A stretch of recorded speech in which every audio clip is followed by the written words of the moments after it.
Hello మోయ బయట వర్షం పడుతుంటే ప్లేట్లో వేడి వేడిగా రొయ్యల వేపుడు ఇంకా రసం ఉంటే మోయ ఆ కాంబినేషన్కి ఎక్స్ప్లెనేషన్ అయితే ఉండదు మోయ. ఇంకా మీకు కూడా విలేజ్ స్టైల్ రొయ్యల వేపుడు కావాలంటే వీడియో లాస్ట్ వరకు అయితే చూడండి మోయ. చాలామంది మిస్ అయ్యే ఇంపార్టెంట్ స్టెప్ ఇదేమోయా. ప్రాన్స్ క్లీనింగ్ సరిగ్గా చేయకపోతే టేస్ట్ కూడా తగ్గిపోతుంది, ఇంకా స్మెల్ కూడా వచ్చేస్తుంది. నేనైతే ముందుగా పైన ఉన్న షెల్ అయితే తీసేసామోయా, తర్వాత తోక తల రెండు రిమూవ్ చేసేసాను.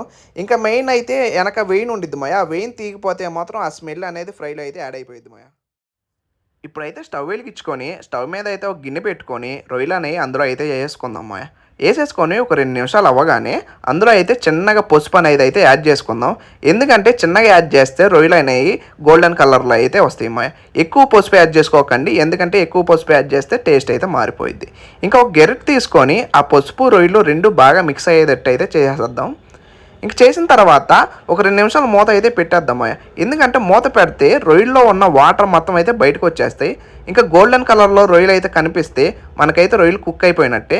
ఇంకా అవి అయితే తీసేసుకొని పక్కన వాటర్ సపరేట్గా రొయ్యలు సపరేట్గా అయితే చేస్తున్నాను నేను. ఇంకా చేసిన తర్వాత ఒక 2 మినిట్స్ పక్కన పెట్టేసి ఇప్పుడైతే స్టవ్ మీద ఒక బాండీ పెట్టేసుకొని అందులో కావాల్సినంత ఆయిల్ అయితే నేను వేసేసుకున్నాను మాయ.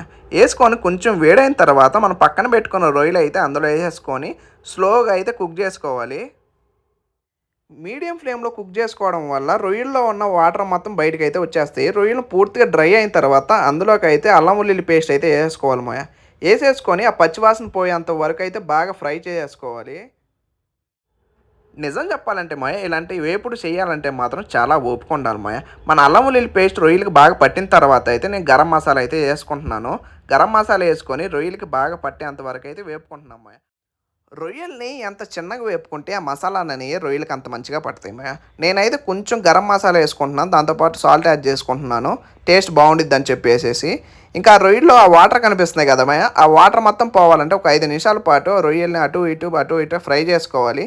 చేసుకున్న తర్వాత చూసారా లైట్గా గోల్డెన్ కలర్లోకి అయితే కనిపిస్తుంది. ఇంకా మన రొయ్యలు అయితే దగ్గరగా అయిపోయినట్టే మాయ. చూసారా మాయ, ఆ రొయ్యల కలర్ చూస్తుంటేనే నోట్లో వాటర్ వచ్చేస్తున్నాయి. ఇంకా లాస్ట్లో కావాల్సినంత కారం అయితే వేసుకొని రొయ్యలను అయితే బాగా కలిపేసుకోవాలి మాయ. కలిపేసుకుంటే ఇంకా మన రొయ్యల ఫ్రై అయిపోయినట్టే. లాస్ట్లో కొంచెం కొత్తిమీర తీసుకొని పైన గార్నిష్ లాగా చేసుకొని కలుపుకుంటే ఆ కొత్తిమీర ఫ్లేవర్ ఆ రొయ్యలకి పట్టి అబ్బా స్మెల్కి ఫిదా అయిపోయామయ్య నేనైతే. రొయ్యల్ని ప్లేట్లోకి తీసుకొని పక్కన ఆనియన్ కట్ చేసి పెట్టుకొని పైన నిమ్మకాయ పిండుకొని ఒక్కొక్క రొయ్య తింటూ ఆనియన్ ముక్క తింటుంటే ఉంది మా టేస్ట్ అబ్బా, మైండ్ బ్లాక్ అయిపోయింది నాకైతే.